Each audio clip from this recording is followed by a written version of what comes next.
Continuous development के साथ इंदौर और स्टार्टअप साइमल्टेनियसली ग्रो कर रहा है, जिसका ही एग्जाम्पल है ISVAS 2023 बाय GFID इंडिया, जो संगम है स्टार्टअप और MSME का, that is collaborating for growth.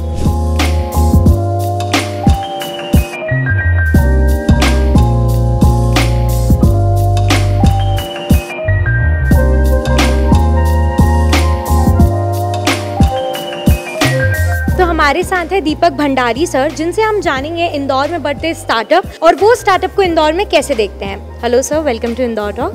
तो सर, मैं आपसे जानना चाहती हूँ, जैसे कि कंटिन्यूसली डेवलपमेंट होता जा रहा है, हमारे शहर को मिनी मुंबई कहते हैं हम, तो मैं आपसे जानना चाहती हूँ कि कैसे आप देखते हैं कि क्या एक टाइम आएगा कि इंदौर स्टार्टअप हब बन जाएगा? देखिए, इंदौर एक व्यापारिक और औद्योगिक शहर रहा है कई वर्षों से। यहाँ का 150 वर्षों का इतिहास है। यहाँ पर कपड़ा मिलें भी रही थी और यहाँ दूर दूर से लोग आते थे रोज़गार की तलाश में। और आज इंदौर IIT और IIM के आने के बाद से एजुकेशन का भी हब बन गया है। तो इंडस्ट्री तो पहले से थी और अब यहाँ पर स्किल भी आ गई है। तो दोनों को मिलाकर मुझे लगता है कि आगे बहुत ग्रोथ इंदौर में है। अभी फेवरेबल कंडीशन भी है, गवर्नमेंट की स्कीम्स भी ऐसी आई है जिसमें काफ़ी सारे ऐसे नॉर्म्स बना दी जो ईज़ ऑफ डूइंग बिज़नेस को लेकर है। और माननीय मोदी जी चाहते हैं कि आत्मनिर्भर भारत बने, तो हम उसी दिशा में आगे बढ़ रहे हैं और इंदौर कदम से कदम मिलाकर चल रहा है। और सर, ये आज हम एक संगम का पार्ट हुए हैं, संगम और स्टार्टअप और MSME और स्टार्टअप का जो संगम हुआ है, उसके बारे में आप क्या कहना चाहते हैं? देखिए, MSME इंडस्ट्रीज़ अभी कोरोना की वजह से बहुत परेशान रही है और नोटबंदी और GST के समय भी काफ़ी तकलीफ़ें उठानी पड़ी थी। कई लोग इंदौर छोड़कर चले गए, अपने अपने शहरों से जो रोज़गार की तलाश में यहाँ पर आए थे वो चले गए, तो एक वैक्यूम क्रिएट हो गया। MSME लॉस में जाने लगी, बड़े बड़े हैवी लॉसेस हुए, कई सिक यूनिट हो गई, कई तो बैंकरप्ट हो गए। लेकिन अभी कुछ 7-8 महीने पूर्व केंद्र सरकार ने स्टार्टअप पॉलिसी बनाई। तो स्टार्टअप पॉलिसी से एक आशा की नई किरण जुड़ी, क्योंकि स्टार्टअप पॉलिसी में इनोवेशन और टेक्नोलॉजी का होना बहुत ज़रूरी है। और MSME को वापस से यदि खड़ा होना है अपने पैरों पे, तो यदि वो नई टेक्नोलॉजी को लेती है, उसमें इनोवेशन को लेती है, तो वो बहुत तेज़ी से आगे बढ़ सकती है। इसीलिए हमने, हमारे बोर्ड मेंबर्स ने global forum for industrial development के डिसाइड किया कि क्यों ना हम स्टार्टअप और MSME का संगम कराएं। आज हमारा जो कार्यक्रम हुआ यहाँ पर इंक्यूबेशन सेंटर के साथ, यहाँ पर नई टेक्नोलॉजी है, जैसे मशीन लर्निंग है, इंटरनेट ऑफ थिंग्स है, आर्टिफिशियल इंटेलिजेंस अभी ChatGPT के आने के बाद काफ़ी पॉपुलर हो गया है।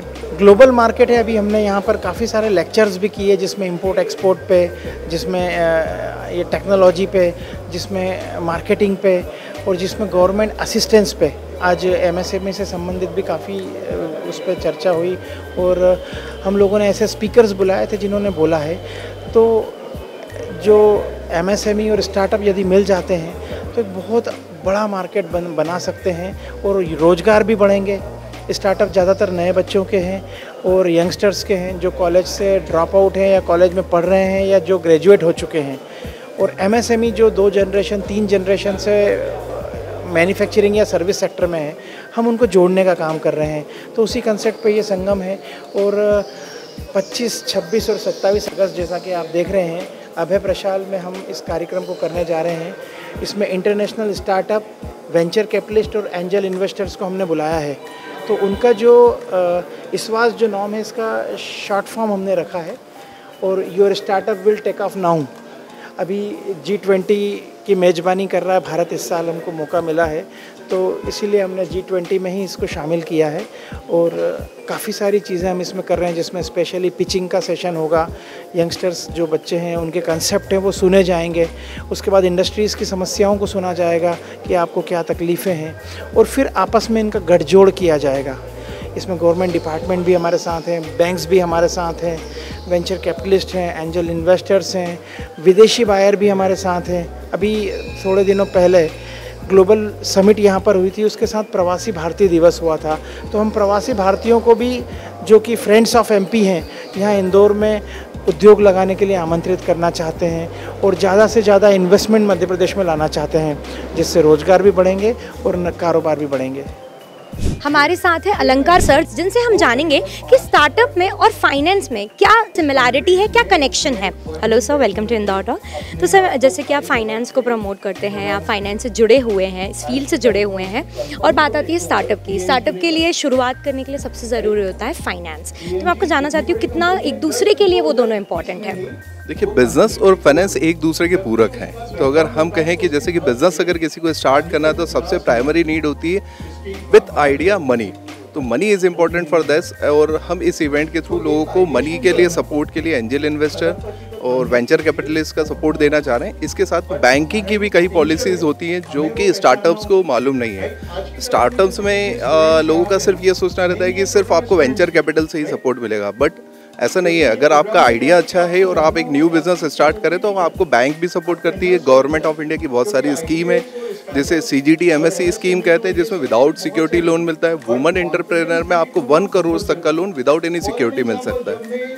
तो ये सारी चीज़ों को हम लोग अपडेट करते हैं थ्रू फिनटेक अलंकार, जिसमें हम लोग, आप कभी भी गूगल पर सर्च करेंगे तो आपको फिनटेक अलंकार के नाम से एक चैनल मिलेगा on every social media portal, और जहाँ पे आपको सारा सपोर्ट मिलेगा फॉर योर बिजनेस स्टार्टअप। तो किसी को बिजनेस स्टार्टअप करना है तो उसका हम लोग वहाँ पे सपोर्ट करते हैं। उसके लिए GFID फोरम ने भी यही एक स्टार्टअप वेंचर स्टार्ट किया है, जिसमें कि वो लोग GFID, MSME और बैंकिंग एंड अदर सेक्टर्स को एक मिक्सअप करके एक संगम ला रहे हैं। Sangam is for everything, not for only startup, MSME और बैंकिंग जब साथ में आएंगे तो MP का बिजनेस बहुत अच्छे लेवल पे ग्रो हो सकता है। हमारी वही कोशिश है। Thank you so much sir, all the best for your venture. हाँ, मैं CS प्रशांत तिवारी। मैं बोलना चाहूँगा कि स्टार्टअप का इकोसिस्टम काफ़ी तेज़ी से इंदौर में डेवलप हो रहा है। अगर हम देखें तो इंडिया के जो 5 सबसे बड़े स्टार्टअप हब बन गए हैं, उसमें से इंदौर भी एक सेंटर बनता जा रहा है after Mumbai, Bangalore, Surat, Delhi and Indore. और सबसे अच्छी बात यह है कि आज अगर हम देखें तो इंदौर में बहुत सारे इंक्यूबेशन सेंटर्स भी हैं, बहुत सारे स्टार्टअप्स हैं। मैं खुद भी एक मेंटर की तरह स्टार्टअप्स के लिए काम करता हूँ। GSITS इंक्यूबेशन फोरम के साथ भी मैं जुड़ा हुआ हूँ, और हम ये देख रहे हैं कि हाँ, आइडिया बहुत अच्छे हैं स्टार्टअप्स के पास, बस उनको एक अच्छे मेंटरशिप की ज़रूरत है। हम लोग खुद भी we are business network partner with category 1 merchant banker Hem securities. कुछ स्टार्टअप्स को फंड रेजिंग के लिए हमने पहुंचाया भी है मर्चेंट बैंकर्स और एंजल इन्वेस्टर्स के पास। तो अगर इंदौर के स्टार्टअप्स को एक अच्छा अपॉर्चुनिटी दिया जाए तो इन आइडियाज़ को बहुत आगे तक पहुंचा सकते हैं। और उसमें हम लोग टीम GFID हम लोग बहुत बड़ा इवेंट भी करने जा रहे हैं 25 अगस्त से लेकर 27 अगस्त के बीच। और पर्सनली भी मैं ये कहना चाहूँगा कि मैं हमारी खुद की टीम भी KP corporate and business consultants का फाउंडर डायरेक्टर हूँ मैं। तो यहाँ पर बहुत सारे स्टार्टअप्स को हम लोग मेंटर करते हैं, उनको बिजनेस ग्रोथ, रेवेन्यू मॉडल और फंड रेजिंग में हेल्प करते हैं। मेरा इंदौर जैसे सफलता उसकी मानी जाती है स्वच्छता में और यहाँ के फूड के लिए, तो अब इंदौर की नई पहचान है, यहाँ के स्टार्टअप्स बन रहे हैं। तो मैं यही कहना चाहूँगा और स्टार्टअप्स को मेरे तरफ से बेस्ट विशेस देना चाहूँगा।